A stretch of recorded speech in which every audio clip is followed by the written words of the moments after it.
ಸ್ನೇಹಿತರೆ ಎಲ್ಲೊಂದು ಅಭ್ಯರ್ಥಿಗೆ ಭರ್ಜರ್ ಗುಡ್ ನ್ಯೂಸ್ ಆಗಿರತ್ತೆ ನೋಡಿ ಸ್ನೇಹಿತರೆ 18 ವರ್ಷ ಆದಂತ ಅಭ್ಯರ್ಥಿಗಳಿಗೆ ಮೇಲ್ವಿಚಾರ ಹುದ್ದೆಗೆ ಅರ್ಜಿಯನ್ನ ಕರೆದಿದ್ದಾರೆ. ಇದಕ್ಕೆ ಸಂಬಂಧಪಟ್ಟಂತೆ ಮೇಲು ಅಥವಾ ಫಿಮೇಲು ಇಬ್ರು ಅರ್ಜಿಯನ್ನ ಸಲ್ಲಿಸಬಹುದು. ಆಯ್ಕೆದ ಅಭ್ಯರ್ಥಿಗೆ ಸುಮಾರು ನಿಮಗೆ 1,60,60,000 ತನಕ ಸಂಬಳ ಕೊಡ್ತಾರೆ.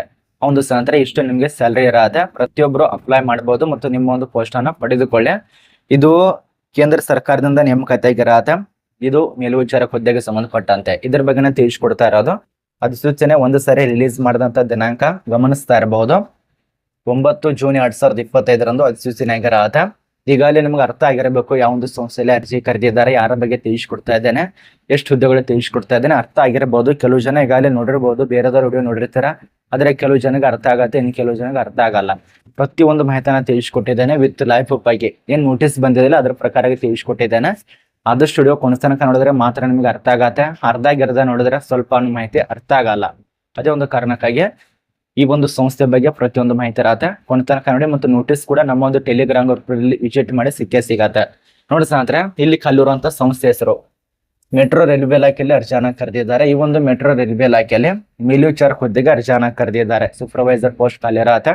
ಈ ಒಂದು ಸೂಪರ್ವೈಸರ್ ಪೋಸ್ಟ್ಗೆ 97,000ದಿಂದ 1,60,000 ಇದರಲ್ಲಿ ತಿಳಿಸ್ಕೊಟ್ಟಿದ್ದಾರೆ ಅವರು. 1,60,60,000 ಅಂತೇಳಿ ಪೋಸ್ಟ್ ಬಗ್ಗೆ ಎಲ್ಲಾ ಡೀಟೇಲ್ಸ್ ಇದೆ. ಸ್ವಲ್ಪ ಗಮನ ಇಟ್ಟು ಕೇಳಿ. ಇಲ್ಲಿ ಕಲ್ಲಿರುವಂತ ಪೋಸ್ಟ್ ನೋಡಿ, ಪೋಸ್ಟ್ ಕೋಡ್ ನೋಡಿ ಏನ್ ತಿಳಿಸ್ಕೊಟ್ಟಿದ್ದಾರೆ. 01 NA ಮತ್ತು ಸೂಪರ್ವೈಸರ್ ಸಿ ಅಂತ ಹೇಳಿ ಕೊಟ್ಟಿದ್ದಾರೆ. ಸೂಪರ್ವೈಸರ್ ಸಿವಿಲ್ ಅಂತ ಹೇಳಿ ಖಾಲಿ ಇರತ್ತೆ. ಟೋಟಲ್ ಆಗಿ ಒಂದು ಪೋಸ್ಟ್ ಖಾಲಿ ಇರತ್ತೆ ಸೂಪರ್ವೈಸರ್ ಸಿ ಅಂತೇಳಿ. ಇದಕ್ಕೆ ಸಂಬಂಧಪಟ್ಟಂತೆ ವಿದ್ಯಾರ್ಹತೆ ಏನ್ ಪಾಸ್ ಆಗಿರಬೇಕು, 3 ಇಯರ್ಸ್ ಇಂಜಿನಿಯರಿಂಗ್ ಸಂಬಂಧಪಟ್ಟಂತೆ ಡಿಪ್ಲೊಮಾ ಪಾಸ್ ಆಗಿರಬೇಕು ಅಥವಾ ನಿಮ್ಮೊಂದು ಹೈಯರ್ ಕ್ವಾಲಿಫಿಕೇಶನ್ ಕೂಡ ಹೊಂದಿರಬೇಕಂತ ಕೊಟ್ಟಿದ್ದಾರೆ. ಅಂದ್ರೆ ಸಿವಿಲ್ ಇಂಜಿನಿಯರಿಂಗ್ ನಲ್ಲಿ ಪಾಸ್ ಆದಂತ ವಿದ್ಯಾರ್ಥಿಗಳು ಆಗಿರಬೇಕು. BA ಅದ ನಂತರ BCom ಈ ರೀತಿಯಾಗಿ ಏನೋ ಕಂಪ್ಲೀಟ್ ಮಾಡಿದಂತ ವಿದ್ಯಾರ್ಥಿಗಳು ಅಪ್ಲೈ ಮಾಡಬಾರ್ದು. ಇಂಜಿನಿಯರ್ ನಲ್ಲಿ ಪಾಸ್ ಆಗಿರಬೇಕು. ವಿಶ್ವವಿದ್ಯಾಲಯ ಅಥವಾ ಯೂನಿವರ್ಸಿಟಿಗಳಿಂದ ಅಥವಾ ಬೋರ್ಡ್ಗಳಿಂದ ಪಾಸ್ ಆಗಿರಬೇಕು. ಅಂದ್ರೆ ಇದಕ್ಕೆ ವಯೋಮಿತಿ ನೋಡಿ, ಮಿನಿಮಮ್ ಆಗಿ 55 ವರ್ಷ ಮತ್ತು ಮ್ಯಾಕ್ಸಿಮಮ್ ಆಗಿ 62 ವರ್ಷ. ಅಂದ್ರೆ ಇಲ್ಲಿ 18 ವರ್ಷ ನಡೆಯೋದಿಲ್ಲ, 20 ವರ್ಷ ನಡೆಯೋದಿಲ್ಲ, 30 ವರ್ಷ ನಡೆಯೋದಿಲ್ಲ. ಇಲ್ಲ 55 ವರ್ಷದಿಂದ ನಿಮ್ಗೆ 62 ವರ್ಷದ ತನಕ ಇದ್ದಂತ ವ್ಯಕ್ತಿಗಳು ಅಪ್ಲೈ ಮಾಡಬೇಕು ಅವ್ರು ಕೊಟ್ಟಿರುವಂತ ಮಾಹಿತಿ ಪ್ರಕಾರ. ಇನ್ನು ಅರ್ಹತೆ ರೂಲ್ಸ್ ನೋಡಿ ಏನೇನು ತಿಳಿಸ್ಕೊಟ್ಟಿದ್ದಾರೆ ಅದೇ ತಿಳಿಸ್ಕೊಟ್ಟಿದ್ದಾರೆ. ಇದೇ ಪಾಸ್ ಆಗಿರ್ಬೇಕು, ಇದರಲ್ಲಿ ಹೊಂದಿರ್ಬೇಕಂತೇಳಿ. ಈಗಾಗಲೇ ರೈಲ್ವೆ ಇಲಾಖೆಯಲ್ಲಿ ಯಾರ್ಯಾರು ಮುಗಿಸಿ ಕೂತಿದ್ರಲ್ಲ, ಅನುಭವಿಸಿದಂತ ವ್ಯಕ್ತಿಗಳು ರಿಟೈರ್ಡ್ ಆಗಿ ಕೂತಿದ್ರಲ್ಲ, ಅವ್ರು ಇದಕ್ಕೆ ಅಪ್ಲೈ ಮಾಡ್ಕೊಂಡು ಜಾಬ್ ಅನ್ನ ಪಡ್ಕೋಬಹುದು. ಮೆಟ್ರೋ ರೈಲ್ವೆ ಇಲಾಖೆ ಅಥವಾ RRB ಈ ರೀತಿ ವಿವಿಧ ಇಲಾಖೆ ಇದಾವೆ. ಒಂದೇ ಇಲಾಖೆ ಅಂತಲ್ಲ, ಎಲ್ಲರೂ ಅಪ್ಲೈ ಮಾಡಿ. ಮತ್ತೆ ಆಯ್ಕೆದ ಅಭ್ಯರ್ಥಿಗೆ ಸ್ಕಿಲ್ ವೈಸ್ ನಿಮಗೆ ಎಷ್ಟು ಸ್ಯಾಲರಿ ಕೊಡ್ತಾರೆ, ಪ್ರತಿ ತಿಂಗಳಾಗಿ ಪ್ರತಿ ವರ್ಷಕ್ಕೆ ಎಷ್ಟು ಇರುತ್ತೆ ನೋಡಿ. ಕೇಂದ್ರ ಸರ್ಕಾರ ಒಂದು CPC ಪ್ರಕಾರ ಇದು ಸೆಂಟ್ರಲ್ ಗೌರ್ಮೆಂಟ್ ಇರತ್ತೆ, ಸ್ಟೇಟ್ ಗೌರ್ಮೆಂಟ್ ಅಲ್ಲ. ಈ ರೈಲ್ವೆ ಇಲಾಖೆ ಎಲ್ಲ ಇದಾವಲ್ಲ ಸ್ಟೇಟ್ ಗೌರ್ಮೆಂಟ್ ಇರತ್ತೆ, ಸಾರಿ ಸೆಂಟ್ರಲ್ ಗೌರ್ಮೆಂಟ್ ಇರತ್ತೆ, ಸ್ಟೇಟ್ ಗೌರ್ಮೆಂಟ್ ಅಲ್ಲ. ನೋಡಿ ಸ್ನೇಹಿತರೆ 44,900ರಿಂದ 1,42,400 ತನಕ ಸ್ಯಾಲರಿ ಇರತ್ತೆ. ಅದರಲ್ಲಿ GP ಅಂತೇಳಿ 4,500 ಇರತ್ತೆ. ಅದ್ರ ಬಳಿಕ ನಿಮ್ಮೊಂದು GPRS ಅಂತೇಳಿ 4,200, ಇದರಲ್ಲಿ ಲೆವೆಲ್ 7 ಅಂತ ನಿಮಗೆ ಸ್ಯಾಲರಿ ಇರತ್ತೆ. CPC ಪ್ರಕಾರಗೆ ಅವ ನಿಮಗೆ ಫೇಸ್ ಸ್ಯಾಲರಿ ಕೂಡ ಹೆಚ್ಚಿಗೆ ಮಾಡ್ತಾರೆ. ಮಿನಿಮಮ್ ಪ್ರಕಾರಗೆ 5 ಇಯರ್ಸ್ ಒಂದ್ಸಲ ಸರ್ವಿಸ್ಗೆ ಸಂಬಂಧಪಟ್ಟಂತ ಸ್ಯಾಲರಿ ಕೂಡ ಹೆಚ್ಚಿಗೆ ಆಗತ್ತೆ. ಅಥವಾ ಒಂದು ವರ್ಷಕ್ಕೆ ಕೂಡ ನಿಮಗೆ ಸರ್ವಿಸ್ ಸ್ಯಾಲರಿ ಹೆಚ್ಚಿಗೆ ಮಾಡ್ತಾರೆ ಸೂಪರ್ವೈಸ್ ಪೋಸ್ಟ್ಗಳಿಗೆ. ಇದರಲ್ಲಿ ನಿಮಗೆ ಅನುಭವವಾಗಿ ಅಂತ ಕೊಡ್ತಾರೆ. ಇದು ಮೊದಲನೇದಾಗಿರತ್ತೆ. ಅಥವಾ ಅದೇನಾದ್ರು ಇಲ್ಲಿಲ್ಲ ಅಂದ್ರೆ ಇಲ್ಲಿ 2ನೇ ಪಾಯಿಂಟ್ ಕೊಟ್ಟಿದ್ದಾರೆ ನೋಡಿ. ಇದಾದ್ರೂ ಕಂಪ್ಲೀಟ್ ಆದಂತ ವಿದ್ಯಾರ್ಥಿಗಳಿಗೆ ಕೊಡ್ತಾರೆ. 46,000 1,45,000 ಇದು ಮೊದಲನೇ ಸ್ಯಾಲರಿ ಅನ್ವಯ ವಿಭಾಗ. ಅದೇ ರೀತಿ 50,000ದಿಂದ 1,60,000 ಎರಡನೇ ಪಾಯಿಂಟ್ ಆಗಿರತ್ತೆ. ಅದರ ನಂತರ 37,000ದಿಂದ 1,15,000 ಇದು ಮೂರನೇ ಪಾಯಿಂಟ್ ಆಗಿರತ್ತೆ. ಅದ್ರ ಬಳಿಕ 40,000ದಿಂದ 1,20,000 ಇದು 5ನೇ ಪಾಯಿಂಟ್ ಆಗಿರತ್ತೆ. ಇಷ್ಟು ನಮಗೆ ಸ್ಯಾಲರಿಗೆ ಸಂಬಂಧಪಟ್ಟಂತೆ ಮಾಹಿತಿ ತಿಳಿಸ್ಕೊಟ್ಟಿದ್ದೇನೆ. ಅರ್ಥ ಆಗಿದೆ ಅಂತ ಅನ್ಕೋತೀವಿ. ಅದಿರಲಿಲ್ಲ ಅಂದ್ರೆ ಇದರಲ್ಲಿ ಯಾವ್ದಾದ್ರು ಒಂದು ಕೊಡ್ತಾರೆ ಮತ್ತು ಕೊಡ್ಲೇಬೇಕು. ಟರ್ಮ್ಸ್ ಅಂಡ್ ಕಂಡೀಷನ್ ಕೊಟ್ಟಿದ್ದಾರೆ.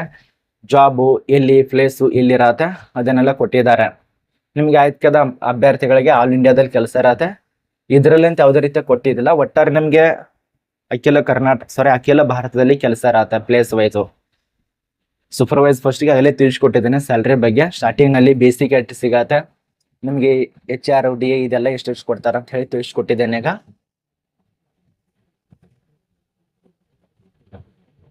ಸ್ವಲ್ಪ ಗಮನ ಕೊಡ್ಬೇಕು. ಇದು ಆಫ್ಲೈನ್ ಅಲ್ಲಿ ಅರ್ಜಿ ಸಲ್ಲಿಸೋದ್ರಿಂದ ಏನ್ ವಿಳಾಸ ಕಾಣಿಸ್ತಾ ಇದೆಯಲ್ಲ ಅದು ಇದೊಂದು ವಿಳಾಸಕ್ಕೆ ಎಲ್ಲ ಒಂದು ವಿದ್ಯಾರ್ಥಿಗಳು ಸಬ್ಮಿಟ್ ಮಾಡಬೇಕು ನಿಮ್ಮ ಒಂದು ಅಪ್ಲಿಕೇಶನು. ಅದೇ ರೀತಿಯಾಗಿ ನಿಮ್ಮ ಒಂದು ಎಲ್ಲ ಆಫ್ಲೈನಲ್ಲಿ ಅರ್ಜಿ ಸಲ್ಲಿಸುವಂಥ ವಿದ್ಯಾರ್ಥಿಗಳು. ಮತ್ತು ನೀವೇನಾದರೂ ಡೈರೆಕ್ಟಾಗಿ ಇಮೇಲ್ ಮೂಲಕ ಅರ್ಜಿ ಸಲ್ಲಿಸಬೇಕನ್ನೋರು career@dmrc.in ಜೋರ್ಜ್ ಭೇಟಿ ನೋಡಿಕೊಂಡು ಇಲ್ಲಿ ನಿಮ್ಮದೆಲ್ಲ ಡಾಕ್ಯುಮೆಂಟ್ಸು ಇಮೇಲ್ ಮೂಲಕ ಕಳಿಸ್ಕೊಡಿ. 30/6/2025 ಕೊನೆಯ ದಿನಾಂಕ. ಅರ್ಜಿಗಳು ಈಗಾಗಲೇ ಪ್ರಾರಂಭ ಆಗಿದೆ 9/6/2025 ಮೆಟ್ರೋ ರೈಲ್ವೆ ಇಲಾಖೆಯಲ್ಲಿ ಯಾರು ಕೆಲಸ ಮಾಡ್ಬೇಕಂತ ಇದ್ದಾರಲ್ಲ ಪ್ರತಿಯೊಬ್ಬರು ಸಲ್ಲಿಸಬಹುದು.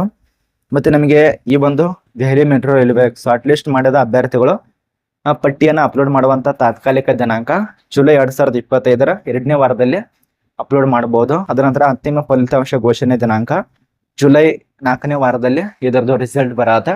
ಬತ್ತಂದ್ರೆ ನಿಮಗೆ ಟೆಲಿಗ್ರಾಮ್ ಗ್ರೂಪ್ದಲ್ಲಿ ಅಪ್ಡೇಟ್ ಕೊಟ್ಟರೆ ಇರ್ತಾನೆ, ಅಲ್ಲಿ ಕೂಡ ಚೆಕ್ ಮಾಡ್ಕೋಬಹುದು.